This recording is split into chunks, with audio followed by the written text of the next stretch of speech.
Hallo Klickenabendler, wir sind in Essen auf der Spiel bei Stronghold und Indie Boards and Cards und neben mir ist Travis. Hi Travis. Good morning, good to see you again. I think last time we saw each other was 4 or 5 years ago. Yes, we were here last year, but I think you interviewed our German colleague, so. Oh, yeah. No, last year I wasn't here because of Corona and stuff like that. All right. All right, this year we are all here again. Almost everybody is here at the fair. And you have got one new game which is called Dulce. Dulce. The Spanish for dessert. All right. And this is a game about building desserts and having fun. Like cake.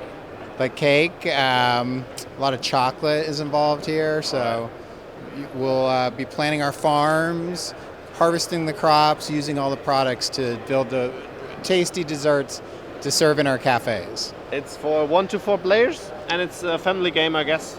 I would call it more of a strategy game. The rules are fairly simple, but it's a fair amount of engine building. So how you develop your fields and how you use your products is very strategic. So some have likened it to like a roll and write because each person's playing their own game. There's no player interaction. So you're maximizing your scores, and you'll see as we explain the game, everyone is doing this using the same order of cards. So you're very much kind of trying to maximize and win by developing a better strategy than your opponents. I see. So let's have a look at the game rules. So the key thing in Dulce is all 4 of the players will have 24 of the same cards, and one player will be drawing a card, and then every player will draw that and use that same card. So they have numbers on it. Yeah, absolutely. So, for example, I kind of set up a board a little bit to give us a couple situations. When I draw the card 2, everyone else takes their card 2 as well. And there's 3 things you can do with each card. You can play your card as a cafe down underneath the table, and that's how you're going to produce your desserts. So we have 3 cafes built already, and you start the game with 4 cafes on your board as well. The second action that you can do is you can flip over your card and place in any direction that you want a field.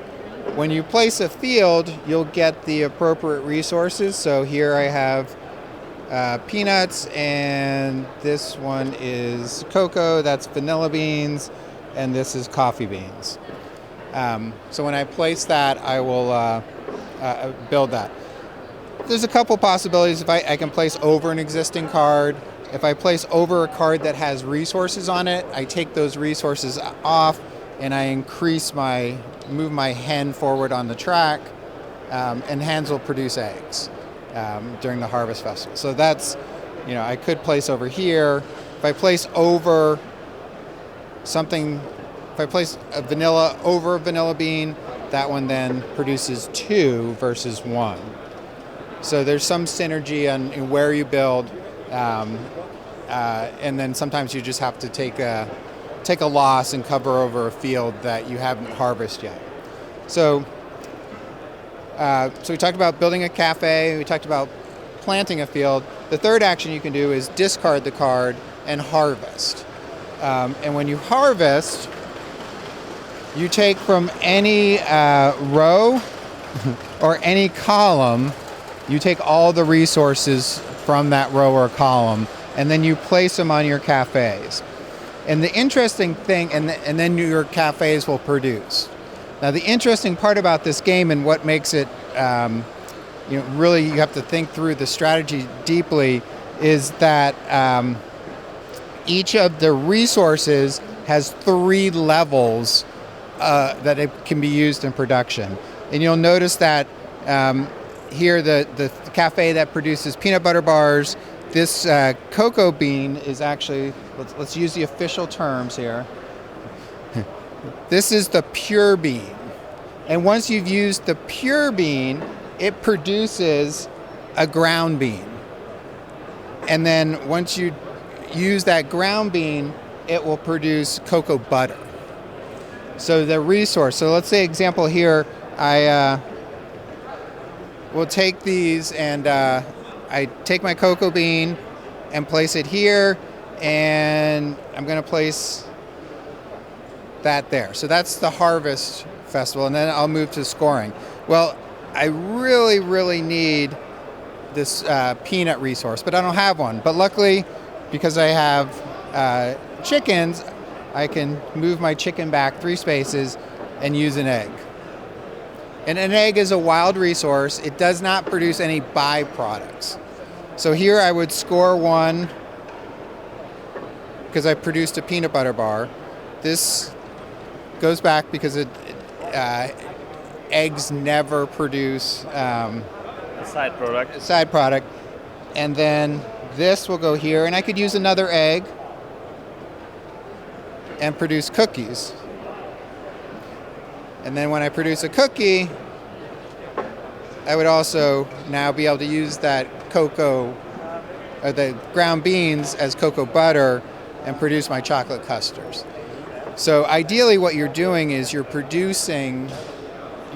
making factories that work in line with what your production is, so you can use each product 3 times. In this case, I used 1 product 3 times, another product 2 times, and I had to use an egg in there as well. How do you mark then that you use them? Do you get points, or do you flip them? Or? Yep. So you'll have a little score tracker here, and I'd used 3, so I would have gotten 3 points. Okay. The game ends when you've gone through 20 of your 24 cards, and the person with the highest score at the end wins the game. And the back of the cards are also different? Yeah, they are. Yeah, so every card is a different factory and a different set of production. So that's the whole rule. So it's fairly easy to explain and think about. Using the cards in the order that, and doing your production in an order means it's a very tight game.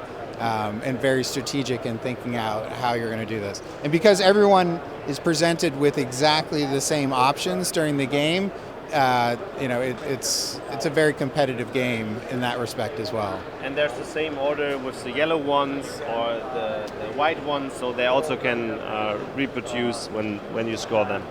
Yeah, so you'll shuffle, one player will shuffle. Yeah. And I'll pick the card, and we're playing 8. Everyone looks through their deck and plays 8. So in that way, it's very much like some of the roll and writes, where you roll the dice in the middle of the table, and everyone has the same actions available to them, and the winner is determined by who takes the best course of actions throughout the game. So it's a game about sweets, basically on chocolate and vanilla and other stuff. And you can play it solo or with 4 players. Yep. And it's a puzzle game where everybody gets the same cards, but want to try the best out of it. Yep. Great. You can buy it here at the fair, I guess? Yes, we have it here at the fair, and it's out in stores as well. All right, great. And thanks for the introduction. Yep, thank you.